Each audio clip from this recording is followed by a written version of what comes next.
Assalomu alaykum hammaga.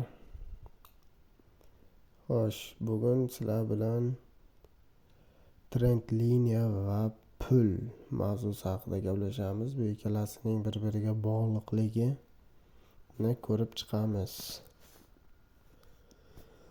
Xo'sh, birinchi bu trend liniyani o'zini ko'rib chiqsak, birinchi tushuntirib beraman, keyin grafikda ko'ramiz. Xo'sh, trend liniya qanday holatlarda tortiladi?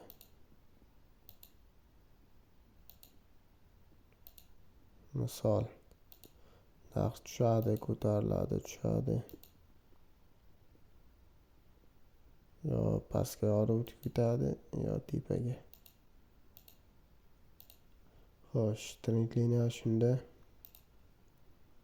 mana bu yoqdan tortamiz. Bir xilla bu pastdan ham tortib qo'yadi. Bor sham soyalari boshqa narsalarga. Xo'sh, boshladik. Nega bu trend liniya ishlab beradi? Bu yerda aslida nima bo'ladi? Pul bilan bog'liq. Bu bozorni pul harakatga keltiradi. Buni oldingi videolarimda ham aytganman. Bozorni pul harakatga keltirgani uchun bu trend liniyani ham pulga bog'lab tushunsak, ancha mohiyatini tushungan bo'lamiz. Xo'sh. Qalam chaqay deydi.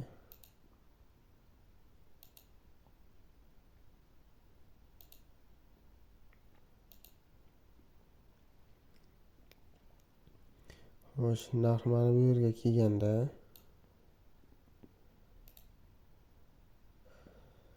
narx shu yerga keldi. Sotib oluvchilar sotuvchilarga nisbatan kuchsiz. Bu yerda kuchli sotuvchi bor.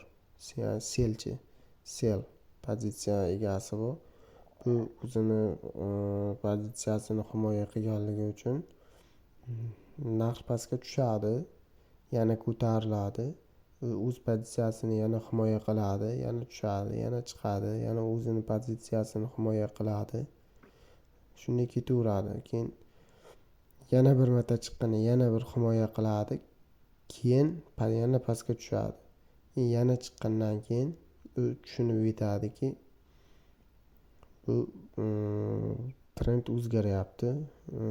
Endi selldan buyga o'zgaryapti. Endi himoya qilgan foydasi yo'q, ortiqcha risk. Va o'zini pozitsiyasini bu yerdan chiqadi. Bu pozitsiyani himoya qilishdan chiqib to'xtaydi. Keyin narx tepaga qarab harakatlanishni boshlaydi. Bu teskarisi ham bo'lishi mumkin. Bu unda selga harakat qilishi mumkin. Mana bunday keladi, uriladi.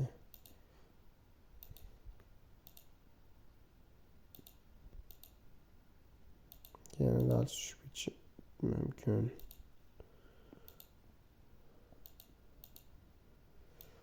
Ikkalasi ham bir xil holat. Bittasi buy uchun, bittasi sell uchun.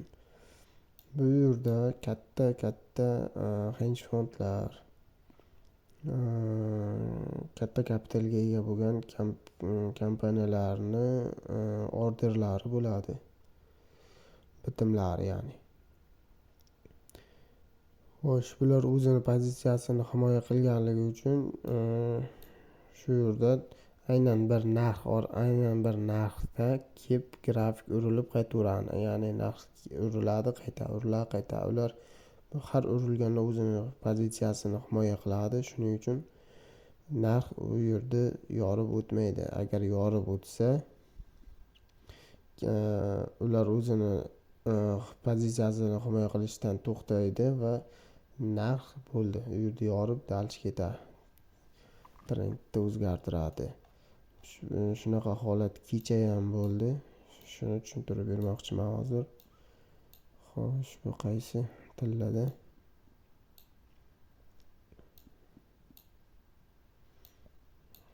Kecha o'tib ketibmiz.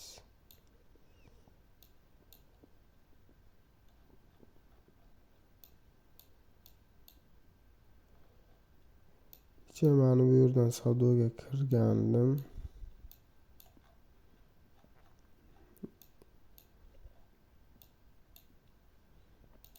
Liniyaga olsak ancha chiroyliroq ko'rinadi. Bu ko'pincha kichkina time frame'da ideal ishlab beradi. Katta time'da ham ishlaydi. Kichkina time'da ideal ishlab beradi.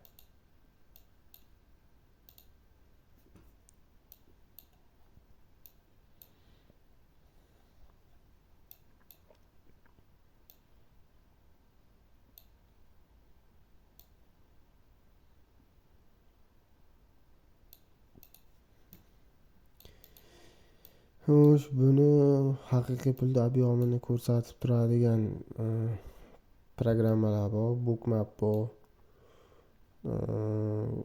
Lentasida ekan deydimi, ularga ishonmayman.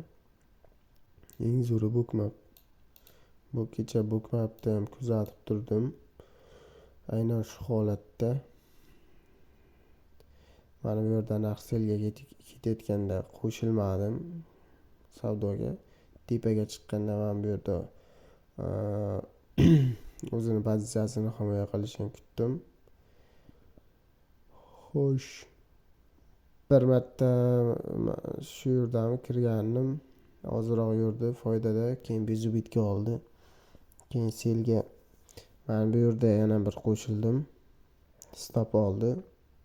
Keyin stop olgandan keyin trend o'zgarganini bilib bayga qo'shildim. Mana bu yerda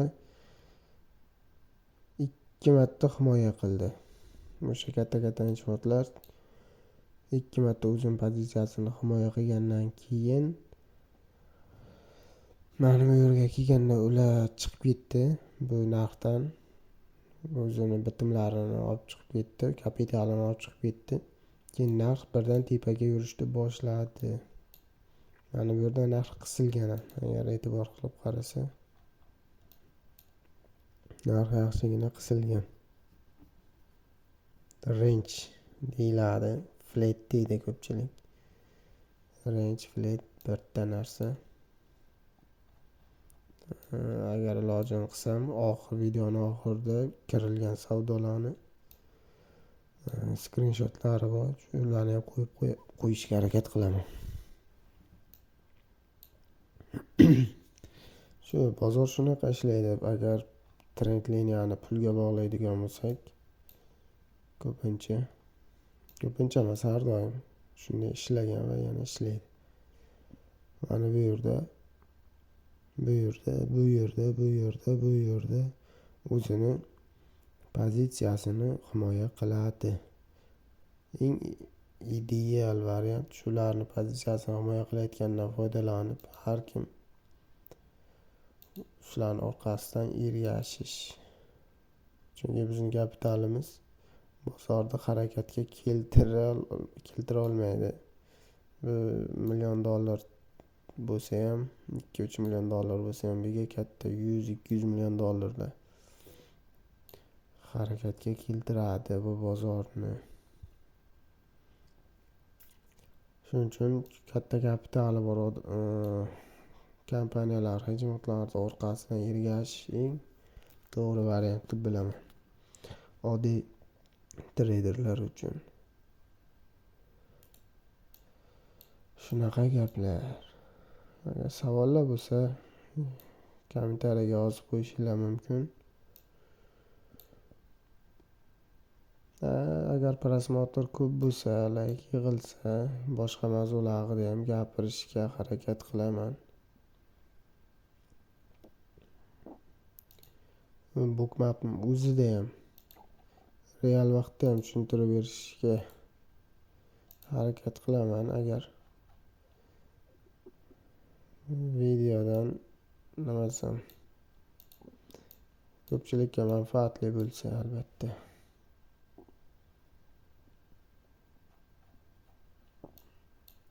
Mana hech bo'lmaganda ular o'zining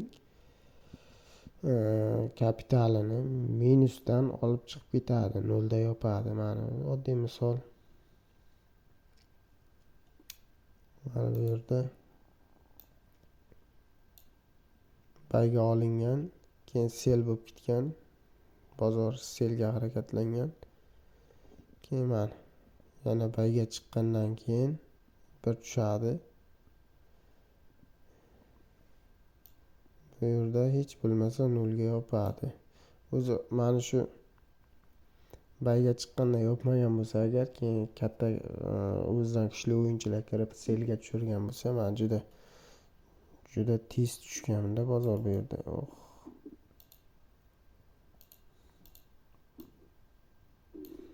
Juda tez tushgan. Mana shu yerda o'zi ham chiqib ketgan bo'lishi mumkin. Mana bular katta henchmotlar o'zini kapitalini minusga kirishiga unchaga yo'l qo'ymaydi. Hech bo'lmaganda nolda yopishga, zarar ko'rmaslikka harakat qiladi.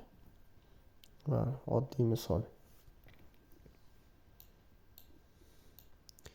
Zarar ko'rmaslikka harakat qiladi. Mana.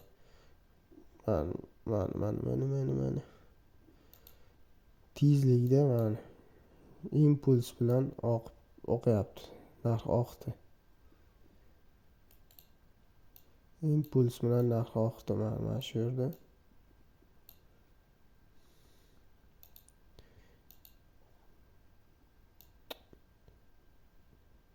Keyin bular o'zini pozitsiyasini, mana bu yerdagi pozitsiyasini nolga olib kelish uchun narx tepaga ko'taradi.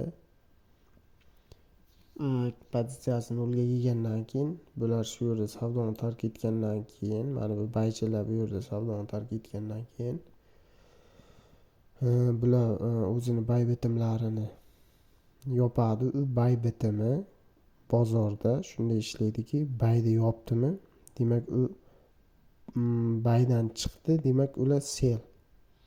Sotuvchi sotib oluvchiga, sotib oluvchi sotuvchiga aylanadi agar o'z bitimini yopsa. Mana bu yerda sotib oluvchilar o'z bitimini yopdi va sotuvchiga aylandi. Sotuvchiga aylangandan keyin bozor yana impuls bilan pastga harakat qila boshladi. Shunday oddiy qaramaslik kerak. Ders. Mana bu yerda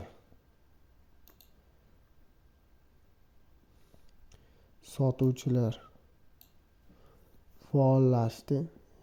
Ya'ni mana bu yerda sotuvchilar ko'proq bo'ldi. Pastga tushgandan keyin sotuvchilar o'z pozitsiyasini yopgandan keyin, misol 10 lotlik pozitsiyasini sotuvchi yopdi, demak u 10 lotlik pozitsiya sotib oluvchiga o'tadi. 10 lot pozitsiya sotib oluvchiga o'tganda narx ko'tariladi. Bu yerda ham keyin sotuvchilar o'sha sotib oluvchi o'z pozitsiyasini yopgandan keyin 10 lotlik pozitsiyasini yopgandan keyin 10 lot sotib oluvchiga o'tadi. Sotib oluvchi yopgandan keyin sotuvchiga o'tadi. Keyin narx yana pastga harakatlanadi. Mana bu yerdagi faktlarni qo'yishga harakat qilaman. Skrinshotlar bor edi. Lekin bu o'tib ketgan bozor, bu real vaqtda qo'ygan boshqacha baribir. Xo'sh. Bugunga shu. Agar qanaqadir mavzu qiziq bo'lsa, aytsanglar, o'shani ham yoritib berishga harakat qilaman. Yaqindan boshlaymiz. Haqiqiy ob'yom bilan ishlashdi. Real vaqtda. U signal emas-ku, ideya sifatida berib boraman, lekin kichkina taymda ishlaydi. Mana bu katta henchmotlarning harakatini tashlab turaman.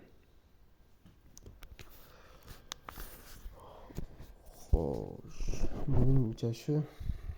Mayli.